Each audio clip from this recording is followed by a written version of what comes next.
Lumaki po ako sa Pasig na madalas ganito po ang merienda namin. Talagang nga namang napakasarap. Magsimula po tayo sa 2 cups ng glutinous rice flour. Magdadagdag po tayo ng konting rice flour, 1 cup po.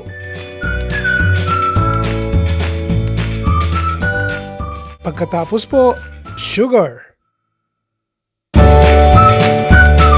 At konting asin. Binabasa ko po ang mga comments nyo sa baba, kaya pakisabi po kung gusto nyong mabulyawan ko kayo at mabigyan ko kayo ng isang shoutout dyan. Pakisabi po kung taga saan kayo at saan kayo nanonood para pag nabasa ko, ibubulyawan ko na po kayo. Magdadagdag din po tayo ng coconut milk. At maglagay din po kayo ng magandang comment sa baba kung ano ang ulam o kakanin na gusto nyong lutuin ko at yun po ang gagawin natin. Maraming salamat po at kung hindi pa po kayo nakakapag-subscribe, click nyo naman po yung subscribe sa baba.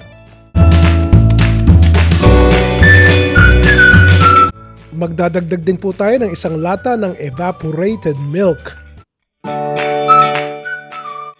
Hinati ko po sa dalawa yung ating batter. Uunahin po muna natin to, lulutuin po natin. Gumagamit po ako ng medium heat. Kami pong nasa Amerika, ang ginagamit ko po ay ubi powder na lang. Hindi po kasi madalas dito merong ubi eh. So eto naman po ay magkasing lasa, so nilagyan na natin. Pagsasamahin natin yan at hahaluin natin ng 3 minutes. Continue lang po ang paghahalo natin at mapapansin nyo na lumalapot na po at nagkakaroon ng mga solid particles ang ating batter. Ngayon po kung gusto nyo maglagay ng mas matingkad na ubi color, katulad po ng ginagawa ko, maglagay po tayo ng ilang patak nito. Diretso po tayo sa paghahalo. And about 5 minutes into mixing our ubi batter, nakita nyo po, buo na yan. Ito po yung kalahati ng ating inutak. Ito yung nasa ilalim. Pwede rin sa ibabaw.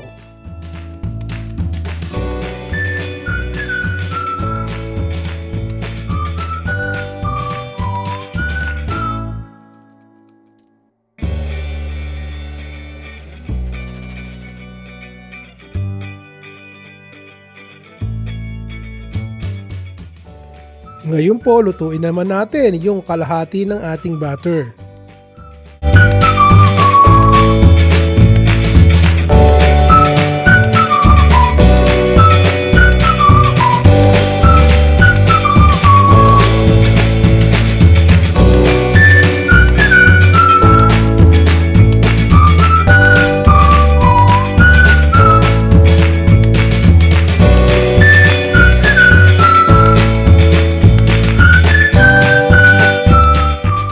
Nagsubi po ako ng kalahating tasa ng coconut milk dun sa ating ginamit na gata kanina at lalagyan din po natin to ngayon ng condensed milk.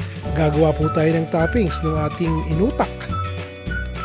Kapag well combined na po, dahan-dahan nating ibuhos sa ibabaw ng ating inutak.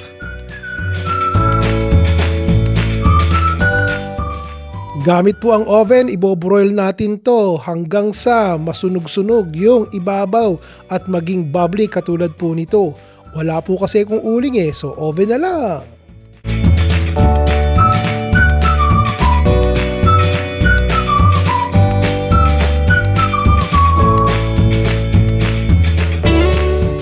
Ayos! From Milano po,